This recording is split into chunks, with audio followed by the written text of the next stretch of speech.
The fluorescent lights of Carter and Williams Consulting buzzed overhead as I stared at my computer screen, my finger hovering over the mouse.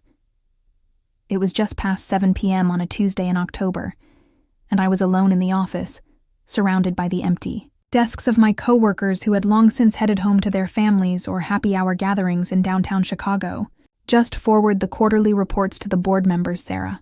That's all you need to do, I muttered to myself, repeating Greg's instructions from earlier.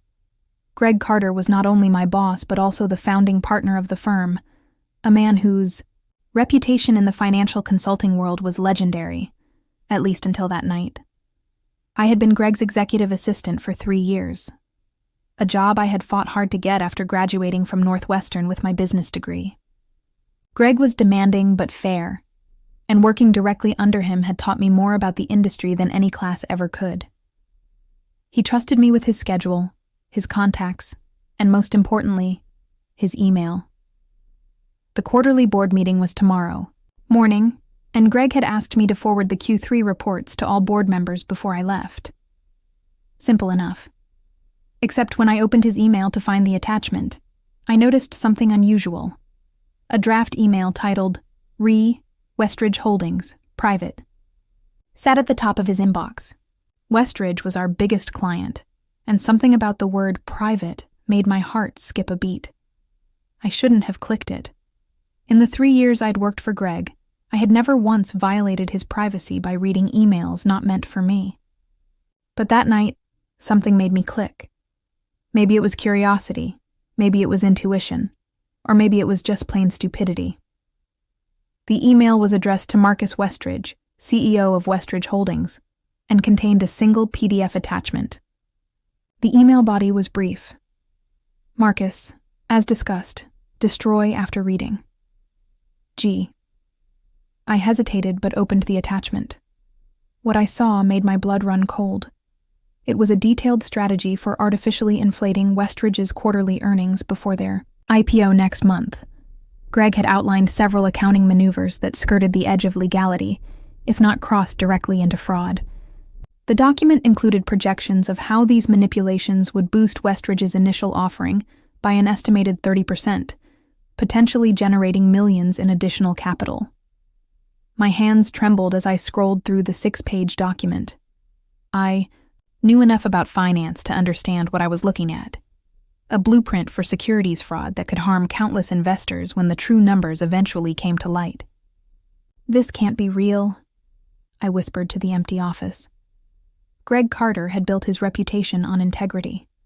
He taught ethics seminars at his alma mater.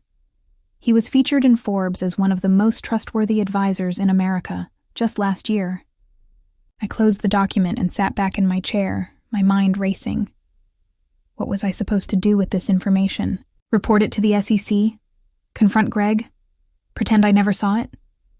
I forwarded the quarterly reports as instructed, then gathered my things and left the office in a daze. The crisp autumn air hit my face as I walked to the L station, but I barely felt it.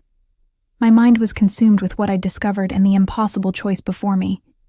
That night, I barely slept. I tossed and turned in my apartment in Lincoln Park, playing out different scenarios in my head. By morning, I had made my decision. I would talk to Greg directly, give him a chance to explain. Maybe there was a context I was missing. Maybe it was some kind of theoretical exercise for a worst-case scenario. I arrived at the office early the next morning, my stomach in knots. The board members would be arriving at 9 a.m., and I wanted to catch Greg before the meeting started. I rehearsed what I would say as I rode the elevator to the 37th floor. But when I reached my desk, I found an email notification that changed everything. In my exhaustion and distraction the night before, I had made a catastrophic mistake. Instead of simply forwarding the quarterly reports to the board members, I had somehow attached Greg's document to Westridge as well. All 12 board members had received the fraudulent strategy guide, and according to the red receipts, 8 of them had already opened it. My blood turned to ice as I realized what I had done. In my fatigue and moral confusion, I had made the worst mistake of my professional life, and I was about to witness the consequences unfold in real time. The next 2 hours were a blur of panic and damage control. Board members began calling and emailing, demanding explanations. I couldn't reach Greg. His phone went straight to voicemail. He was probably in his morning tennis match at the athletic club, blissfully unaware that his career was imploding. At 8:45 a.m., Janet Williams, the other founding partner, stormed into the office. Her face was ashen, her usually perfect bob slightly disheveled. "Where is Greg?" she demanded, bypassing any greeting. I don't know," I stammered. "He hasn't arrived yet." Janet's eyes narrowed. "Have you seen what's happening? The document you sent last night?" My heart pounded against my ribcage. "Janet, I'm so sorry. It was an accident. I didn't mean to." "An accident?"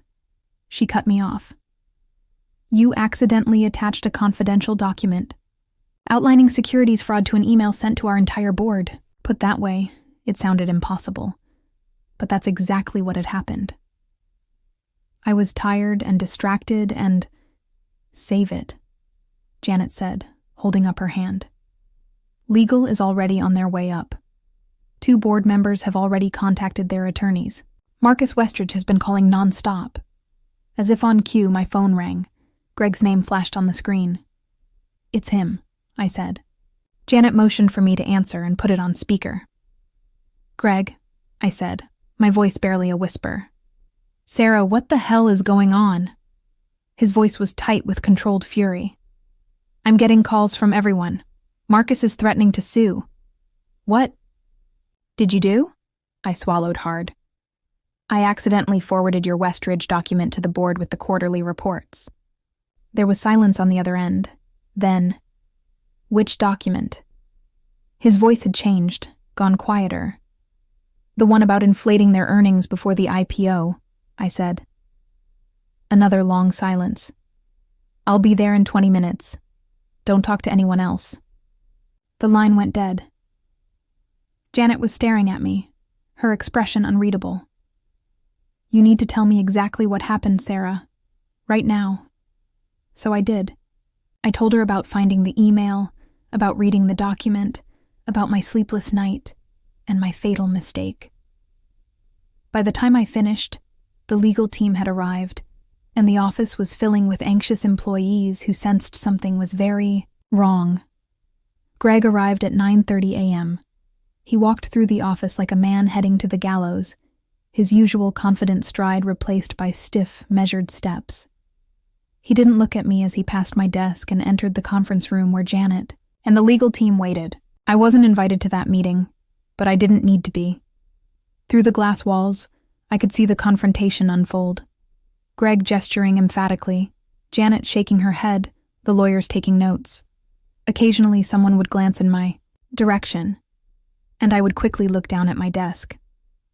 Around noon, Marcus Westridge himself arrived with his entourage of attorneys. He was a tall man with steel-gray hair and cold eyes that swept past me without recognition as he was ushered into the conference room. By 2 p.m., word had spread throughout the firm. Employees whispered in corners, and I caught fragments of conversations. SEC investigation. Class action from investors. Criminal charges possible. My phone buzzed with a text from my roommate who worked at a rival firm. OMG. "Sarah, is this about your Greg Carter?" Attached to a screenshot of a financial news site's breaking story. Carter and Williams' founding partner implicated in fraud scheme. It was happening so fast. In less than 24 hours, Greg's carefully constructed reputation was crumbling. And I had been the catalyst. At 4 p.m., Greg emerged from the conference room. He looked 10 years older, his face gray and drawn. He walked directly to his office without acknowledging anyone, closed the door, and pulled down the blinds. Janet followed shortly after and stopped at my desk. "Pack your things, Sarah," she said quietly. "You're on administrative leave pending an investigation." "Am I fired?" I asked, my voice small. Janet sighed. "Honestly, I don't know yet. There are going to be a lot of questions about your role in all this. Whether you knew about the scheme, before last night. Whether the accidental email was actually accidental. I had no idea, I insisted, and it was an accident. For your sake, I hope that's true and provable, she said. Either way, you won't be coming back tomorrow. We'll be in touch through HR. I nodded, fighting back tears as I began to gather my personal items. As employees watched, I packed my framed diploma, my coffee mug, the small plant my mother had given me when I got the job. 3 years of my life fit into a single cardboard box. As I waited for the elevator, Greg's office door opened. He walked out carrying his own box, his expression blank. We stood side by side in uncomfortable silence until the elevator arrived. Inside, as the doors closed, he finally spoke. "You could have come to me first," he said quietly. I turned to look at him. Would that have changed anything? Would you have stopped? He didn't answer, just stared straight ahead at the polished elevator doors reflecting our distorted images back at us. "I never meant for this to happen," I said. "The email was genuinely an accident," Greg nodded slightly. "I believe you, but intentions don't matter much now, do they? The damage is done." The elevator reached the lobby, and he stepped out first. Before walking away, he turned back to me one last time. "For what it's worth, Sarah, I'm not the villain. Here, there's a lot you don't understand about the Westridge situation." But as I watched him walk through the revolving doors and into the unforgiving scrutiny of the waiting press, I wondered if that was just one more deception from a man I had respected and trusted for years. 1 week later, I sat across from Special Agent Diana Mercer of the SEC in a sterile interview room in the federal building. My attorney, a family friend who had agreed to represent me at a reduced rate, sat beside me as I recounted the events for what felt like the 100th time. "So you had no prior knowledge of Mr. Carter's plan to manipulate Westridge Holdings' financial statements?" Agent Mercer asked, her pen poised over her notepad. "None," I said firmly. "I was shocked when I read the document." "And you maintain that the distribution of this document to the board was accidental?" My attorney interjected. "My client has been consistent on this point, Agent Mercer. The email was sent late in the evening after a long workday. It was a simple mistake." "Agent." Mercer nodded, making a note. "Ms. Reynolds, are you aware that Mr. Carter is claiming you were involved in the scheme? That you helped prepare some of the financial models in the document?" My stomach dropped. "That's absolutely false," I said, trying to keep my voice steady. "I had nothing to do with creating that document. I didn't even know it existed until that night." The interview continued for another hour, with Agent Mercer probing into my relationship with Greg, my access to company files, my understanding of the Westridge account. By the end, I was exhausted, but hopeful that I had made my innocence clear. As we left the federal building, my attorney seemed cautiously optimistic. "They're focusing on Carter and Westridge. Unless they find evidence contradicting your story, I think you'll be treated as a witness rather than an accomplice." That was small comfort as I faced the reality of my situation. I was unemployed, my reputation in the industry tarnished by association, and my savings dwindling fast with each legal bill. My LinkedIn profile had become a liability, with former colleagues quietly disconnecting to distance themselves from the scandal. 2 days later, I received an unexpected call from Janet Williams. "Sarah?" she said, her voice softer than I'd ever heard it. "I need to see you. Can you come to my home this afternoon? It's important." Janet lived in a brownstone in the Gold Coast neighborhood, an elegant reminder of her success. When she opened the door, she looked different. Less polished, more human, in jeans and a simple blouse. "Thank you for coming," she said, leading me to her living room where tea was already set out. "I've been doing a lot of investigating since everything happened." I sat stiffly on the edge of an armchair. "I've told the SEC everything I know." "I believe you," Janet said, surprising me. "But there's more to the story than even you realize." She pulled out a folder and handed it to me. After the initial shock wore off, I started looking deeper into the Westridge account. What I found concerns me even more than Greg's document. Inside the folder were financial statements, emails, and notes, evidence suggesting that Marcus Westridge had been pressuring Greg for months to help him inflate the company's valuation. There were veiled threats, references to Greg's son's recent expensive medical treatments, and hints about remembering what happened in 2008. Greg was being blackmailed? I asked, trying to process this new information. Janet nodded grimly. It appears so. Marcus had something on Greg from early in their relationship, something from when Greg was desperate after the financial crisis. I don't know all the details yet, but it seems Greg felt trapped. Why are you showing me this? Because you deserve to know the full story, Janet said, and because I need your help. She explained that she was building a case to present to the SEC, not to exonerate Greg entirely, but to show that Marcus Westridge was the mastermind behind the fraud. If successful, it might reduce Greg's legal jeopardy and help save what remained of the firm. Why would I help? I asked. Greg threw me under the bus, claimed I was involved. Janet looked pained. He was desperate and scared. He's withdrawn those claims already. She leaned forward. Sarah, I'm not asking you to lie or do anything unethical. Just help me organize what I've found and fill in gaps from your time working closely with Greg. I took a deep breath, considering my options. I'll need to talk to my attorney first. Of course, Janet said. But time is of the essence. Over the next 2 weeks, I worked with Janet and a team of forensic accountants to piece together the full Westridge story. We discovered that Marcus had been running various schemes for years, using different consultants and disposing of them when they became liabilities. Greg was just the latest in a line of professionals pressured or bribed into unethical behavior. When we presented our findings to the SEC, the focus of the investigation shifted dramatically. Marcus Westridge was brought in for questioning, and additional documents were subpoenaed from Westridge Holdings. 3 months later, the headlines told a very different story. Westridge CEO indicted on multiple fraud charges.